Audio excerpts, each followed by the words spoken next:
Welcome to Oyate Today. Oyate in Lakota means people. Regional Health is a proud sponsor of Oyate Today. We believe in helping communities live well. Hi, welcome to Oyate Today. I am your host, Richie Richards. Oyate Today is produced by Tim and Jackie Gallego. Tim is an enrolled member of the Oglala Sioux tribe. Our guest tonight is Miss Lauren Schad, professional volleyball player and new Nike N7 ambassador. Thank you very much for being here tonight, ma'am. Yeah, of course. Thank you for having me. Super excited. I know we've been talking about getting it together for a while, so good to be here. Definitely, and you're a hero to many in our community, so I'm excited for this conversation, so thank you again. Yeah. For those of us who haven't met you yet, we have a large audience here in Rapid City and the Black Hills area. Could you tell us a little bit about yourself, a little bit of biography, things about your past? Yeah, of course. So I grew up in Rapid City, South Dakota, where my family was kind of here, and we ended up I went to Central High School where I played volleyball, basketball, and track. And I eventually went to the University of San Diego to play Division I volleyball.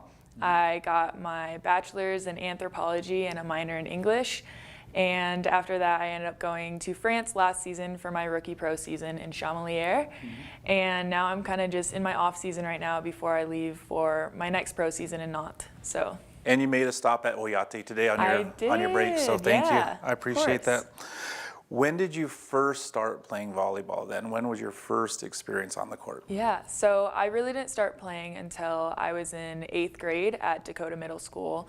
And it was actually not by choice. It was because my basketball coach, which I had played since I was in 3rd grade, told me that I should try out for the team because my height, I think I was 5'7" at the time. He thought I could do some damage on the volleyball court in 8th grade. So I kind of ended up just picking it up for fun because I was off season then for track and basketball. And I ended up really loving it. And I ended up just kind of going into my first season really in freshman year at Central High School, where I had to do tryouts and all that fun stuff where you actually get cut. So yeah.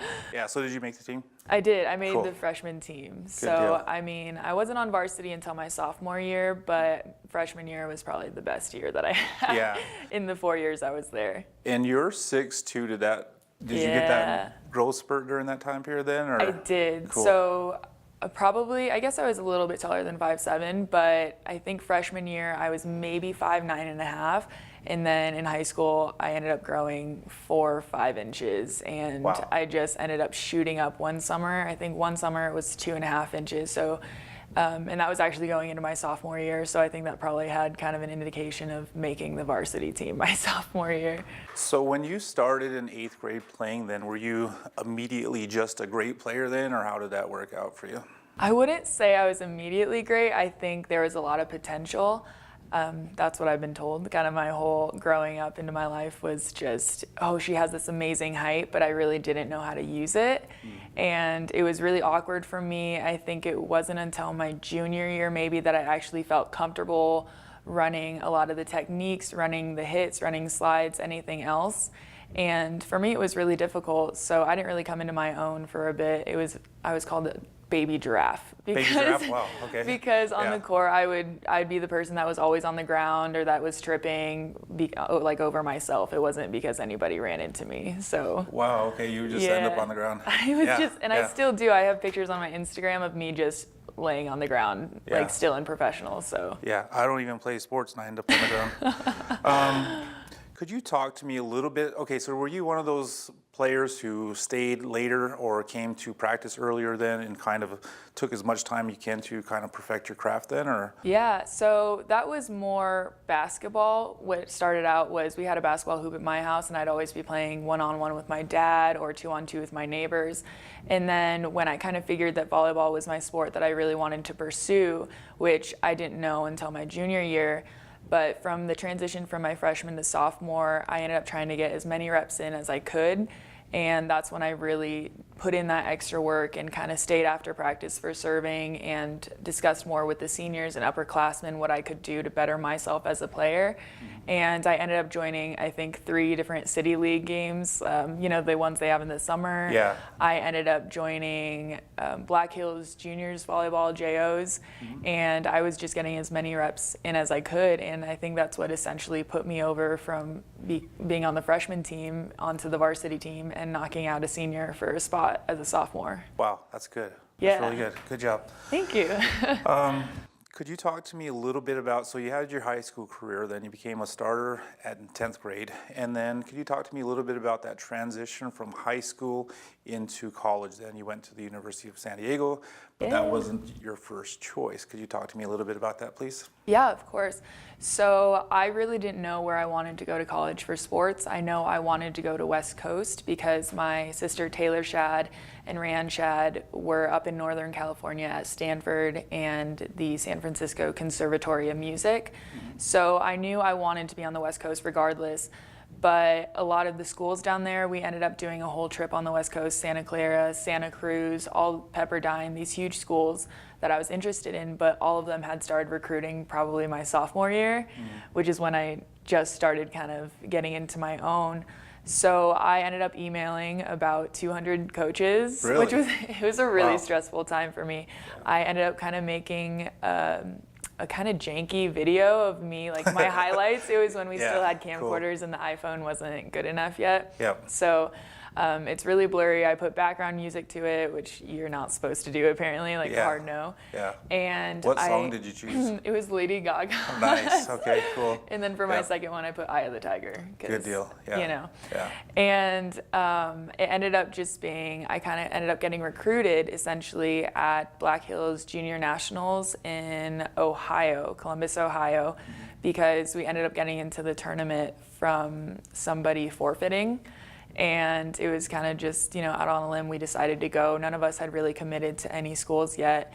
And we were on the last court, and my soon-to-be assistant coach, Brent Hilliard at the University of San Diego, ended up just walking by my court. He was done recruiting for the day, and his story was that he heard the ball before he actually saw me hitting, and it was kind of just a lot of power behind it. So he stopped on my court, ended up watching me for a set, and contacting my coach the next day saying they had a scholarship open and was wondering if I could just come down to a camp kind of on a limb in a week. And financially, that was kind of putting ourselves out there because, flying to San Diego isn't cheap. Yeah. And so, but we knew it was something, it was my goal. I didn't even think about University of San Diego of where I wanted to go. So we decided to kind of take a chance and put myself in that position to succeed. And they were still unsure about me. I thought I had a good camp, but they weren't completely sold on me yet. And I had 2 other full ride offers from Montana State University, Bozeman, Montana, and then also University of Texas Pan American, which is a smaller D1 in Texas. I don't remember the town name because it was so small. Yeah. And I really liked my visits that I went on there, but it came down to it. San Diego wanted me to wait until spring to commit because they wanted more video, and I couldn't really pass up the opportunity of having a full ride regardless. So Montana told me I had till Friday to give them a decision because they ended up offering me 4 years. Wow. And that's where I wanted to go Yeah. because I really liked it. Anna Sikora was my setter during Black Hills Juniors, and she ended up going there as well.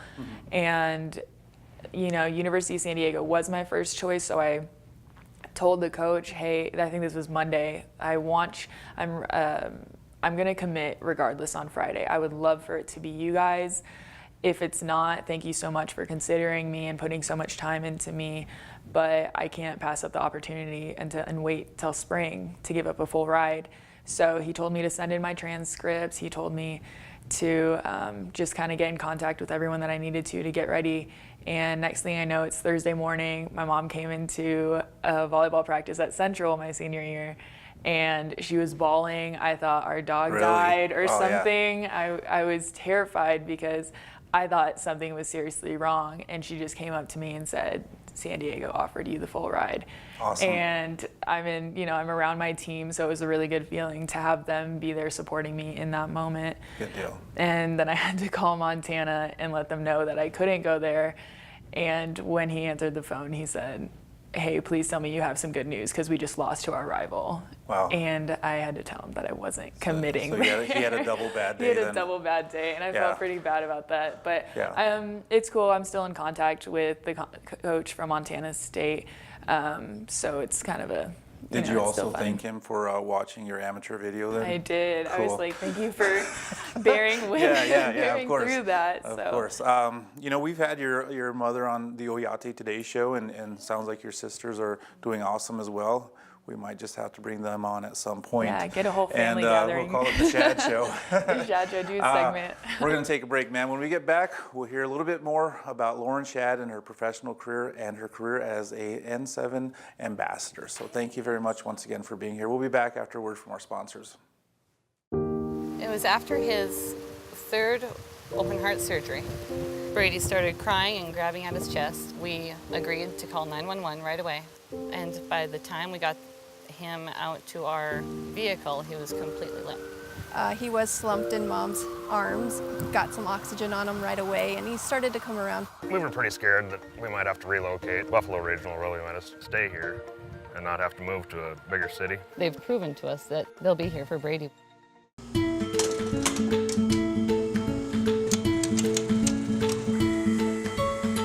You know, it's really busy in the coffee house, not just in the morning, but all day long. And it's really important that we serve our customers hot coffee that's ready for them when they're ready for it.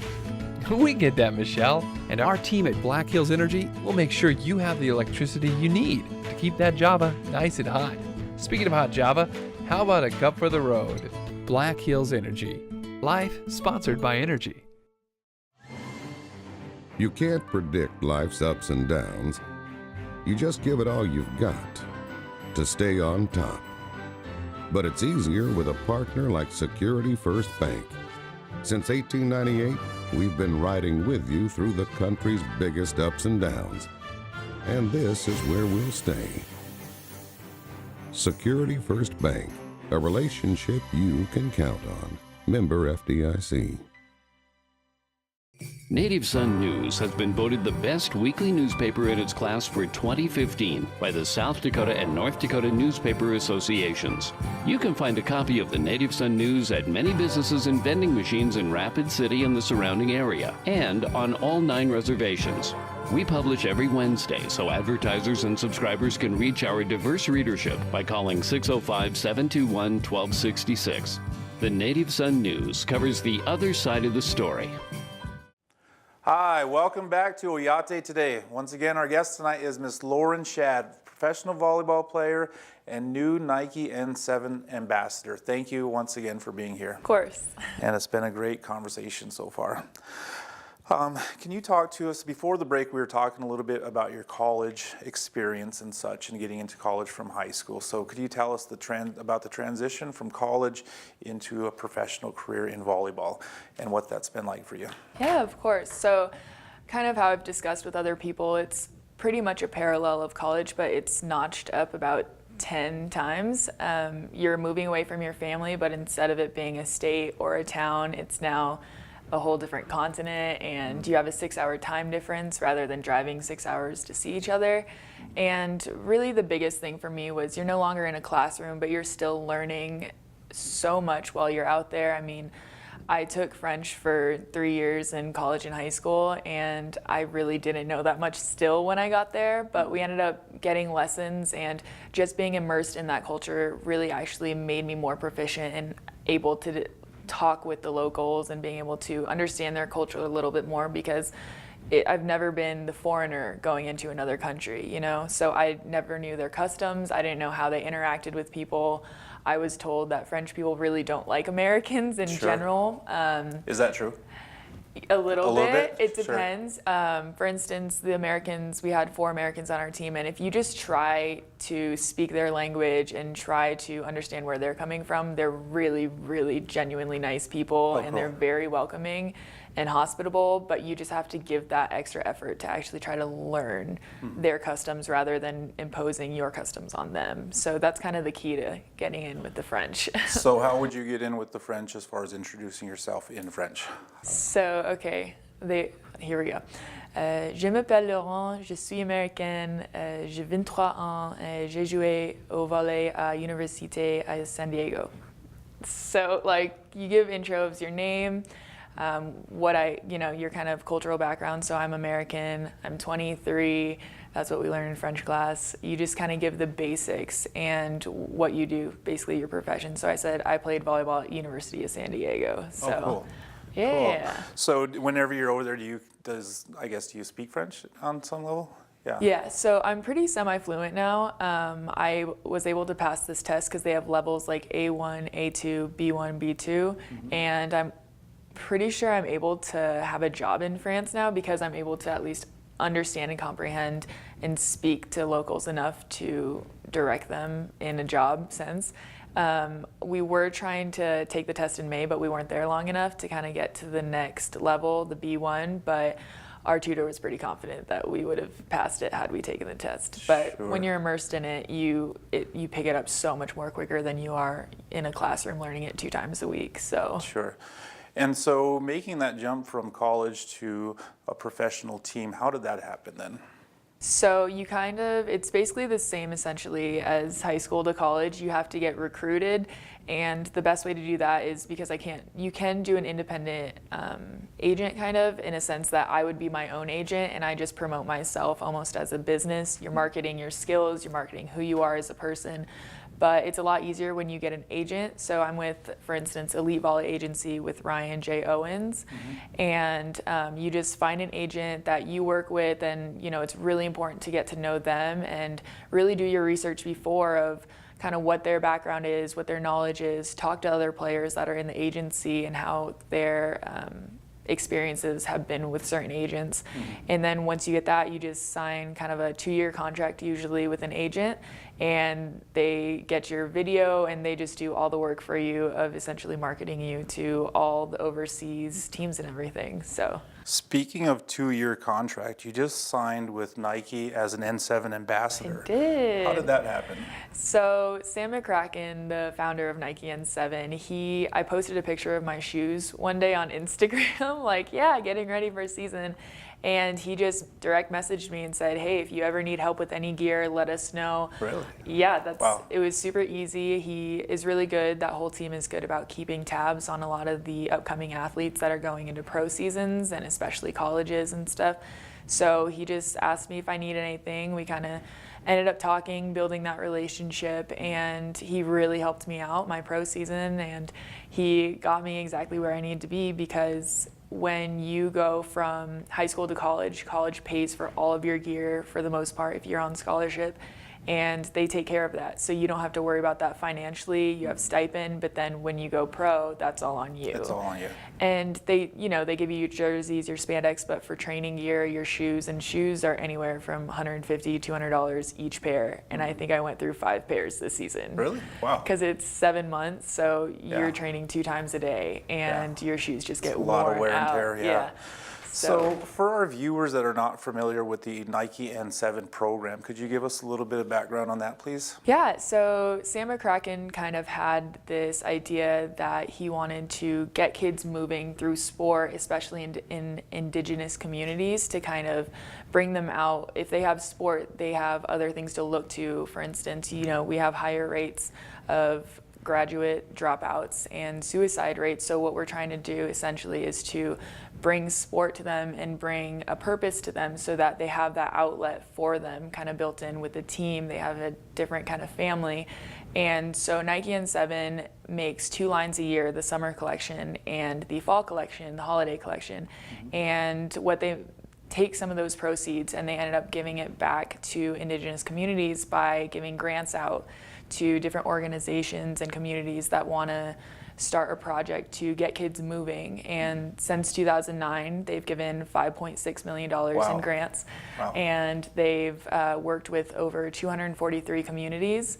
And I think the goal is to just get 1 million kids moving and involved in these camps. And Since then, it's been 420,000 youth that we're just getting moving and getting involved. That's and a lot of youth. yeah, and it's just about getting them motivated and getting excited about something and being able to create those opportunities for them, because I know with sports, I wouldn't have been where I am today, obviously. I wouldn't have had my college paid for, and financially, I wouldn't have gone to the college if I didn't have a scholarship. There was no way I could have afforded it. So we're trying to open those doors for them and create those opportunities so that they are more set up for success in their future endeavors. Sure. I'm really impressed with you doing that and becoming a role model for our community, not only locally but nationally, and I understand you went to Canada as well. So we'll talk a little bit more about the camps that you've done in tribal communities when we get back after a word from our sponsors.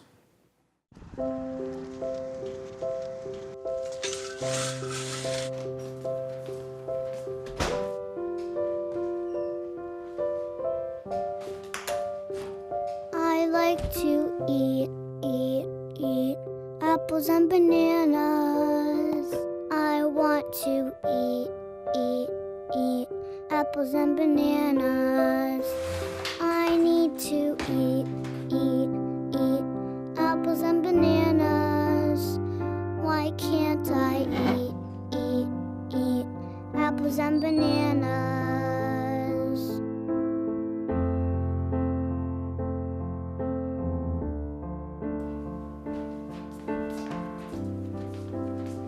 Support the Feeding America nationwide network of food banks to help provide meals to those in need. Join us at feedingamerica.org.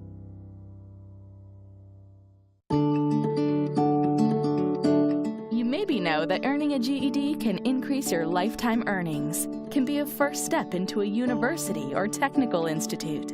But maybe you don't know how easy preparing for the GED test is anywhere in the Black Hills. Classes are free, a service of the Career Learning Center of the Black Hills and Black Hills Special Services Cooperative. Go online to learn more or call. Earning a GED can change your life.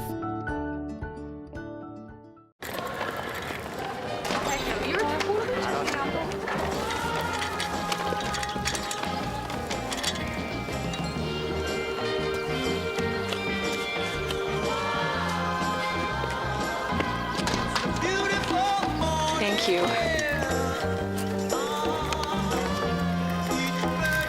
Kindness. Pass it on. A message from the Foundation for a Better Life. Hi, welcome back to Oyate Today. Once again, our guest tonight is Miss Lauren Schad, professional volleyball player and Nike N7 ambassador. Thanks again for being here. Of course. And thanks for the work that you're doing with the youth. I really appreciate that a lot. That's very, very special. I believe that if we're given gifts, talents, that we need to give back to our communities. So I appreciate you doing that.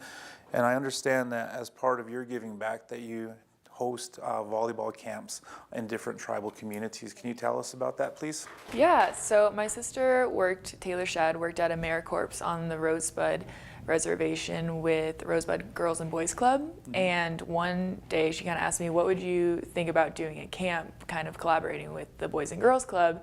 And that's what started it all up. We ended up going to Todd County High School, working with the Falcons volleyball team, and it's been 3 years now, and each year we get more and more teams asking me to come out and kind of work with them. And I mean, it's really just an invaluable kind of experience. You see these girls growing and you see them being able to work for something in the summer. They could be doing something else in the summer, but they're here in the gym putting in those hours, and that's something that's really, really just amazing to see as a coach and as a player, a former player, and especially in the Indigenous communities. Mm-hmm. As seeing all these people turn out, it keeps getting bigger and bigger. So, what position do you play? I'm a middle blocker. Wow, that's right in the middle of the action. Yep. I bet you do right in the middle. some good spikes and stuff, right? Yeah, try to. Yeah, I've seen a picture of yours once, and you were about 3 feet off the ground, so I'm sure you can do some damage out there. Get some hops. Tell me about how your camps have affected some of the youth that you've been engaged with at these camps and at these visits. Yeah, absolutely. So Something that's really touching to me is that I see kids coming back, because a lot of the girls that I work with, occasionally we'll get a couple seniors, but it's usually the younger groups, anywhere from 6th grade to sophomore, junior year. So you always see them coming back, which is really cool. And even when they're seniors, I've had people come talk to me afterwards and still just show up to the camps, like on break, to just say, hey, thank you so much for just putting these on. And I think just seeing the girls grow individually, skill-wise, and as people and maturing is probably the most rewarding thing, because you see these girls also coming from different cities that are 5 hours, 4 hours away, and you have different cities coming together just for this one camp. And then the next week you have another camp and on another reservation, and those same girls are still showing up to the same camp just so that they're able to interact with other players, and they know they're going to be doing essentially the same things, but they're still there to just learn and kind of meet with me and be able to kind of discuss their future endeavors. So it's really just rewarding for me to see them grow as people and as players. That's really special. I think sometimes all that our youth have are our family and the game sometimes. You know? It really is true, yeah. And I was always told that no matter how successful you get, you have to be humble, and you always have to remember the people that supported you along the way. And that's kind of why we continue to do these camps, is because these girls are why I play. They're, you know, I have to ask myself, why am I still going? Because it gets hard sometimes. And it's because of everyone that's looking up to me and counting on me to be there for them. So it's a lot of pressure for a 23-year-old young lady. So you grow up quickly. Yeah, I could imagine. I'm sure you're not humble when you're spiking it on people, though. No. I bet your humility. You can't be. You can't be. Exactly. So when does your new season start here, and what team are you going to be playing for in France? Could you talk to me a little bit about that? Yeah, so my new season starts August 31st is when I leave, and we start training on the 3rd of September, and our first in-season game is in October, so we're just going to be training with the team, kind of getting gel. And I'm playing for Nantes Volleyball Club in the northwestern part of France, about 2.5 hours from Paris and 30 minutes from the coast. So have you been there before then? Yeah, because we had to play them last year, so I'll be playing my old team. So you're familiar with the area then? Yep. Awesome. Now, you know, you're going to have a great career in volleyball. You're going to do great things with Nike and with the youth and all of that. But once all of this professional career ends, what would you like to do post volleyball, I guess, after all of this great things that are going on in your life? Yeah, so for a long-term career, I do want to start my own nonprofit with my anthropology degree. I really want to give back more to the communities in a more nationwide sense and even international sense.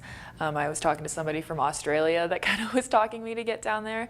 And if not, I try out my passions with either modeling or acting, kind of just throw myself into new things that just excite me and, you know, make me different and challenge myself in a different sense other than sports. So that's kind of the ultimate goal. Yeah. Giving back though. Again. Always bringing it back to the communities. Sure. Well, ma'am, it's been a great discussion. I've really enjoyed listening to your story, and I'm sure our viewers got a lot from it as well. Thank you. You know, it's really nice to highlight our leaders in our community and have a show like this that does that. So I really appreciate the work that you're doing. I want to thank our producers. I want to thank our sponsors. I want to thank Prairie Edge for hosting our show tonight. And I want to thank you for making Oyate today a part of your night.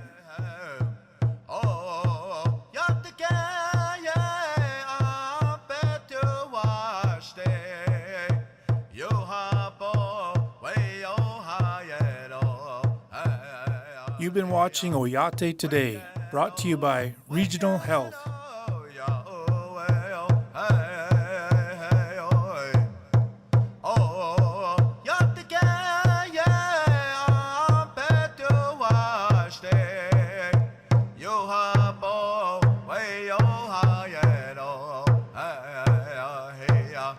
Wait,